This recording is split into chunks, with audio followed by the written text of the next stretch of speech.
Hello students, मैं रोशन कुमार जायसवाल ई maths गुरु के इस यूट्यूब चैनल पे आप सभी लोगों का स्वागत करता हूं। स्टूडेंट्स, अगर आप बीएससी, एमएससी या फिर बीटेक के स्टूडेंट्स हैं और हायर मैथमेटिक्स को ऑप्ट किया है तो ये चैनल आप लोगों के लिए बहुत ही यूजफुल है। साथ ही साथ अगर आप नेट, गेट, टीजीटी, पीजीटी या फिर जीआईसी लेक्चरर की तैयारी हायर मैथमेटिक्स से कर रहे हो तो ये चैनल आप लोगों के लिए बहुत यूजफुल है। तो अभी इस चैनल को सब्सक्राइब करिए और साथ ही साथ नोटिफिकेशन बेल को भी जरूर ऑन कर लीजिए ताकि हमारे द्वारा बनने वाले वीडियोस के अपडेट्स आप तक सबसे पहले पहुंच सके। तो चलिए शुरू करते हैं।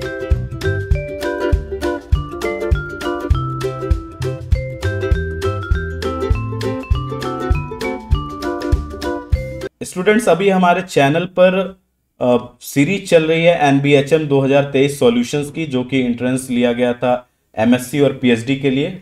एक साथ कंबाइंड एंट्रेंस था ये, जो कि हुआ था 29 अप्रैल 2023 को। जिनके 3 क्वेश्चंस के सॉल्यूशंस ऑलरेडी आपके चैनल पे डाले जा चुके हैं, तो जा करके उन्हें भी चेक करिए। बड़े प्यारे प्यारे क्वेश्चंस हैं। साथ ही साथ मैं एक इंफॉर्मेशन और दे दूं कि कंप्लीट कोर्स हमारा चल रहा है। कंप्लीट कोर्स किस चीज का कंप्लीट कोर्स चल रहा है? तो जनरल एप्टीट्यूड का कंप्लीट कोर्स हमारे चैनल पर चल रहा है अभी फिलहाल।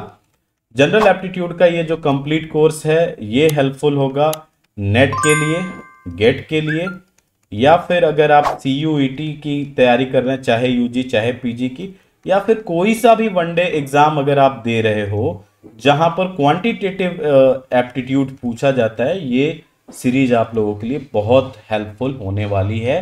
तो लिंक आपको डिस्क्रिप्शन में मिलेगा, वहां से जाके इनके वीडियोस को चेक कर सकते हो। ऑलरेडी हम लोगों ने 15 लेक्चर्स कवर कर लिए हैं और बहुत ही प्यारे प्यारे कॉन्सेप्ट्स के साथ ये लेक्चर्स हमने कवर किए हैं। साथ ही एक इंफॉर्मेशन और देना चाहूंगा कि लीनियर अलजेब्रा का कंप्लीट कोर्स हमारे चैनल पे स्टार्ट होने वाला है। ये लीनियर अलजेब्रा का कंप्लीट कोर्स कहाँ कहाँ यूजफुल होगा? तो आईआईटी जैम के लिए यूजफुल होगा, नेट के लिए यूजफुल होगा, गेट के लिए यूजफुल होगा। साथ ही साथ अगर आप एनबीएचएम की तैयारी कर रहे हो तो एनबीएचएम में भी ये इक्वली हेल्पफुल होगा, टीआईएफआर के लिए हेल्पफुल होगा, और टीजीटी पीजीटी में तो बहुत हायर क्वेश्चंस पूछे नहीं जाते। अगर इतनी चीजें आप कर रहे हैं तो लीनियर का कोई सा भी क्वेश्चन टीजीटी पीजीटी में या फिर असिस्टेंट प्रोफेसर में अगर पूछा जाता है तो आप आसानी से उसका जवाब दे पाओगे। तो ये लीनियर अलजेब्रा का कोर्स स्टार्ट होने वाला है आपके चैनल पर, जो इतने कोर्सेज के लिए, इतने एंट्रेंस एग्जाम्स के लिए बहुत हेल्पफुल होने वाला है। तो चैनल को सब्सक्राइब कर लो, यहां पर तो भैया बम बनने वाला है। ठीक है, तो आज के इस वीडियो में हम लोग रिंग थ्योरी का एक बहुत ही प्यारा क्वेश्चन लेकर आए हैं। इसमें पूछा गया है कि फाइंड ऑल इंटीजर्स m। हमें ऐसे इंटीजर्स पता करने हैं m जो कि 2 से बड़े या बराबर और 999 से छोटे या बराबर हैं, such that m square is congruent to m modulo 1000। क्या इसका मीनिंग होता है? इसका मीनिंग होता है कि m स्क्वायर को जब 1000 से डिवाइड किया जाए तो रिमाइंडर हमारा m बचना चाहिए, या फिर इसको दूसरे तरीके से कहा जाता है कि m स्क्वायर माइनस m जो होता है वो कंप्लीटली डिवाइजिबल होता है बाई 1000। ठीक है, तो ये 2 चीजें हैं। अब यहां से रिंग थ्योरी में इसको देख करके हमको ये याद आ रहा है कि रिंग थ्योरी है हमारे पास मॉडुलो 1000 का मतलब है यहां पर Z1000 है हमारे पास। Z1000 के अंदर ऐसे एलिमेंट्स को ढूंढने को ये कह रहा है। ये प्रॉपर्टी रखने वाले ऐसे एलिमेंट्स को जो m square is equal to m होते हैं, ऐसे एलिमेंट्स को क्या कहा जाता है? तो ऐसे एलिमेंट्स को कहा जाता है idempotent element. We know that very carefully. Idempotent elements होते हैं ये। इसका मतलब सिंपली आपसे कहा जा रहा है कि Z1000 के अंदर जो जो भी आइडेम्पोटेंट एलिमेंट्स है उनको लिस्ट करके यहां पर आंसर में लिख देना है। तो एक तो 2 आइडेम्पोटेंट एलिमेंट्स 0 और 1 तो हम सभी लोग जानते हैं। ठीक है, 0 का स्क्वायर 0 होता है, 1 का स्क्वायर 1 होता है, ये तो हम लोग बहुत अच्छे से जानते हैं। लेकिन दूसरी बात यहां पर यह है कि m को इसने 2 से शुरू ही किया है, मतलब इस 0 और 1 को तो नहीं ले सकते। तो इसके अलावा और कौन कौन है, कितने होंगे? तो Zn के अंदर अगर हमको निकालना होता है कि नंबर ऑफ आइडेम्पोटेंट एलिमेंट्स कितने हैं, तो वो होता है 2 पावर d, जहां की d जो होता है इस n के number of distinct prime divisors होते हैं ये। तो अगर मैं पूछूं कि 1000 के कितने डिस्टिंक्ट प्राइम डिवाइजर हैं 1000 के, तो 1000 के डिस्टिंक्ट प्राइम डिवाइजर 2 और 5 हैं। इसके अलावा और कोई प्राइम इसको डिवाइड नहीं करता है, दो ही हैं। तो डी की वैल्यू यहां पर हो गई 2, यानी 2 की पावर 2, यानी 4 टोटल आइडेम्पोटेंट एलिमेंट होंगे Z1000 के अंदर। लेकिन 0 और 1 को इसने पहले ही बाहर कर दिया है, तो 4 में से 2 तो पहले ही चले गए, मतलब हमको केवल 2 और आइडेम्पोटेंट एलिमेंट्स को ढूंढना है। तो चलो ढूंढते हैं। अब Z1000 एक बहुत बड़ा ग्रुप है, मतलब अगर Z1000 को मैं आपको दिखाना चाहूं तो इसके अंदर एलिमेंट्स कैसे होंगे, 0 रिमाइंडर वाला होगा, 1 होगा, 2 होगा, 3 होगा, 4 होगा, ऐसे करके ये 999 तक का एलिमेंट रखेगा अपने पास। अब एक एक एलिमेंट को ऐसे चेक करना कि भैया वो स्क्वायर करने पे खुद वही आए, खुद वही आने का मतलब 1000 से डिवाइड करने पे खुद वही अगर आ जाए, तो चेक करना तो बहुत भारी है। इन्हीं सब चीजों को हल करने के लिए हमारा एक थ्योरम आया था, बहुत ही प्यारा थ्योरम, जिसका नाम दिया गया था चाइनीज रिमाइंडर थ्योरम। अब चाइनीज रिमाइंडर थ्योरम की अगर बात करें तो चाइनीज रिमाइंडर थ्योरम के लिए सपोज करो आप Zn के अंदर अगर खोजना चाह रहे हो, तो यहाँ जो n है, मैंने मान लिया कि n का हमने प्राइम फैक्टराइजेशन किया, तो इसमें प्राइम p1 की power alpha 1 into prime p2 की पावर अल्फा 2, ऐसे करके प्राइम p k की पावर अल्फा k, ऐसे करके हमारे पास ये प्राइम फैक्टराइजेशन आया। तो चाइनीज रिमाइंडर थ्योरम हमको ये बोलता है कि Z अपॉन nz जो होता है, यानी सिंपली Z अपॉन nz, इसी Zn को ही कहा जाता है, ये आइसोमॉर्फिक होता है Z अपॉन ये जितने भी प्राइम्स की पावर हैं इनको अलग अलग लेते जाएं और इनका कार्टेशियन प्रोडक्ट कर दें, यानी p1 पावर अल्फा 1 Z, ऐसे कर लो या फिर ऐसे कर लो, Z upon p2 power alpha 2 Z, ऐसे करके ये पूरा बनता चला जाएगा Z अपॉन p के पावर अल्फा के Z। ऐसे हमको ढूंढना था आइडेम्पोटेंट एलिमेंट, यहां बहुत बड़ा ग्रुप था, लेकिन हम उनको छोटे छोटे ग्रुप्स के अंदर बांट करके वहां से आइडेम्पोटेंट एलिमेंट खोज लें, तो हमको बड़े ग्रुप में भी आइडेम्पोटेंट एलिमेंट मिल जाएगा। यही था हमारा चाइनीज रिमाइंडर थ्योरम कि ये आइसोमॉर्फिक होता है। इसका यूज करके अब हम लोग ले आएंगे आइडेम्पोटेंट एलिमेंट। अब ध्यान से देखना, इसके अंदर अगर मैं एलिमेंट देखना चाहूं तो वो एलिमेंट कैसे होंगे, वो m प्लस nz टाइप के होंगे। यहां पर जो होता है ये कोशेंट ग्रुप है, कोशेंट ग्रुप G/H होता है, इसके अंदर जो एलिमेंट्स होते हैं वो H प्लस A टाइप के होते हैं, सच दैट A जो होता है वो G से आता है। तो ये m प्लस nz टाइप है, जहां की m जो है वो Z से आ रहा है। तो इसका अगर इमेज मैं देखना चाहूं इधर की तरफ, तो वो इमेज कैसा होगा, वो इमेज सिंपली होगा,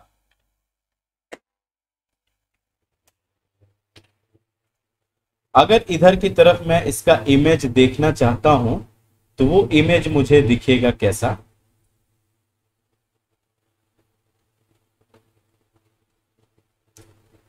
अगर मैं इसका इमेज इधर की तरफ देखना चाहता हूं तो वो सिंपली मुझे दिखेगा कैसा।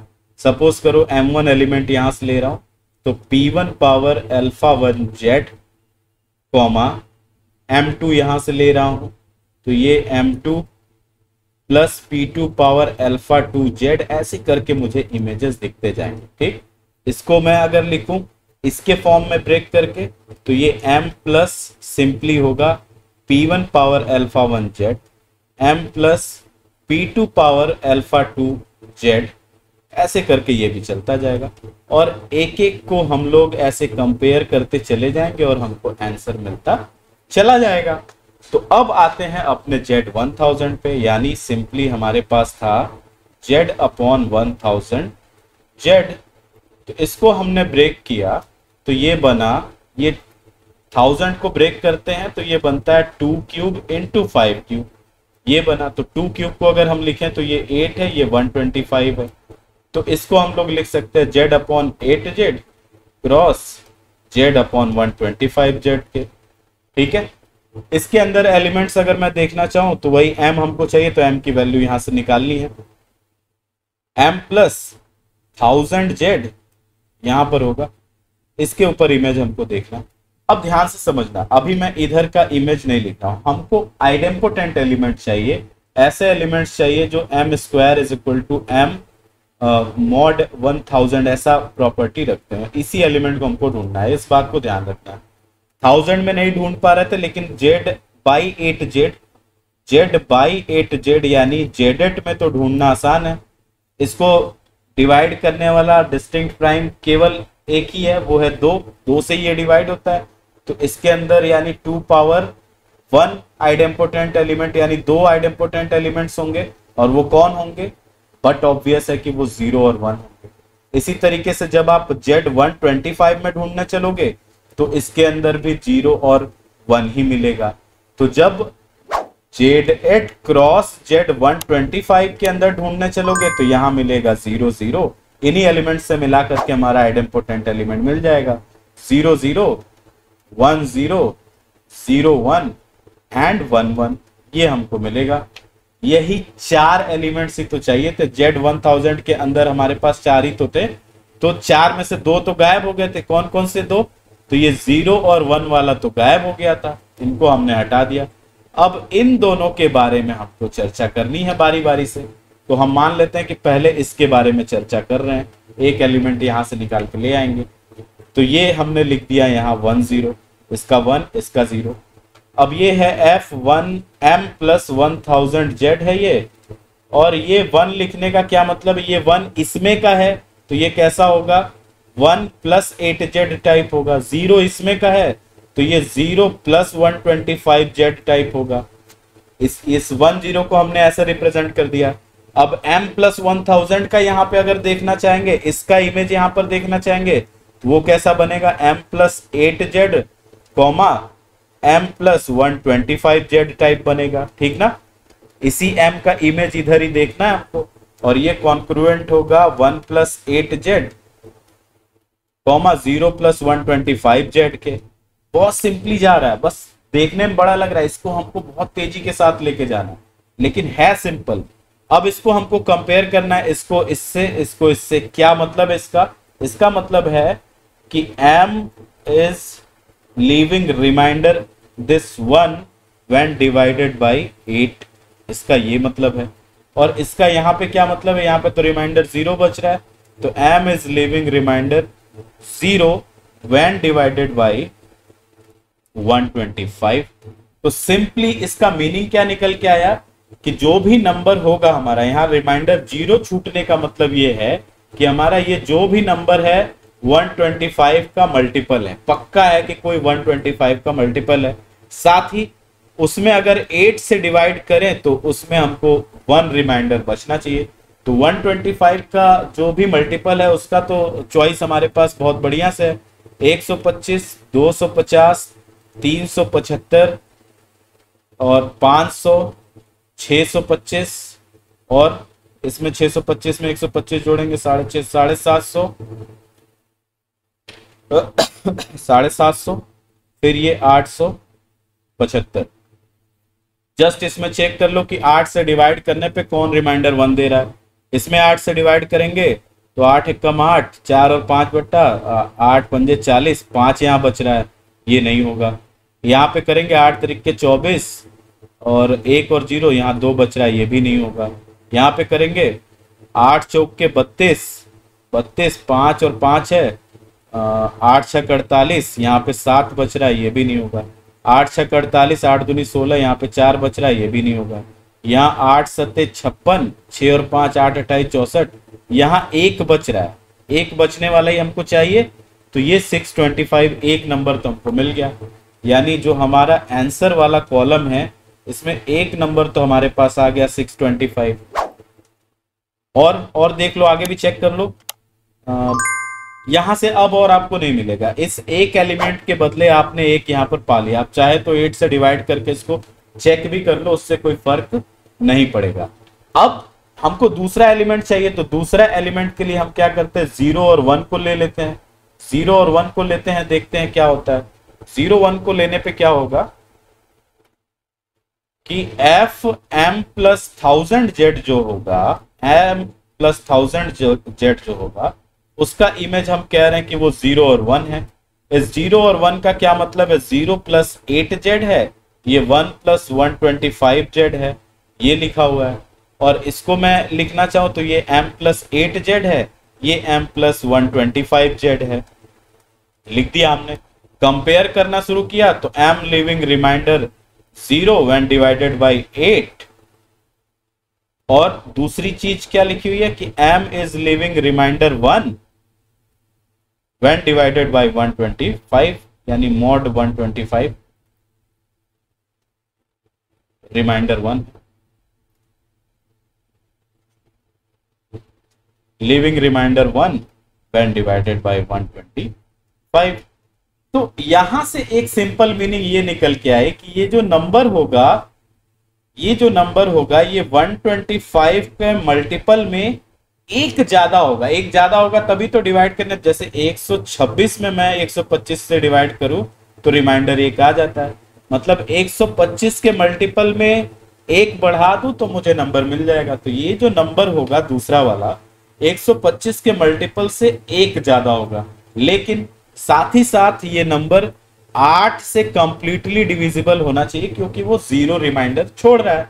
तो 125 का हमने जो मल्टीपल तय किया था वो 125, 250, 375, 500, 625, 750, 875, यही तय किया था। इसमें सब में एक एक बढ़ाते चले जाओ तो ये 126, 251, 376, 501, 626, 751 और 876, ये चीज है हमारे पास। अब चेक कर लो कि कौन सा इनमें से कौन सा नंबर 8 से कंप्लीटली डिविजिबल है। तो इसको अगर देखा जाए तो 8 एकम 8, 4 और 6, 8 पंजे 40, 6 रिमाइंडर बच रहा है, ये नंबर नहीं होगा। यहाँ तो लास्ट में 1 है तो ये तो 8 से कभी नहीं कटेगा। इसके भी लास्ट में 1 है, ये भी नहीं कटेगा। इसके भी लास्ट में 1 है, ये कभी नहीं कटेगा। अब इन तीनों नंबर्स को देख लिया जाए, ये है 8 चौक के 32, 5 बचा और 6 8 7 56, ये कट जा रहा है 376। अब एक नंबर जब मिल गया तो ये दोनों पक्का नहीं कटेंगे, काट के देख लो। 8 7 56, 6 और 6 बचा, 8 28 64, 2 रिमाइंडर यहाँ बच रहा है। यहाँ पे देखा जाए तो 8 एकम 8, 8 9 72, 4 रिमाइंडर बच रहा है। तो ये दोनों नंबर्स नहीं है, 376 एक हमारा नंबर है।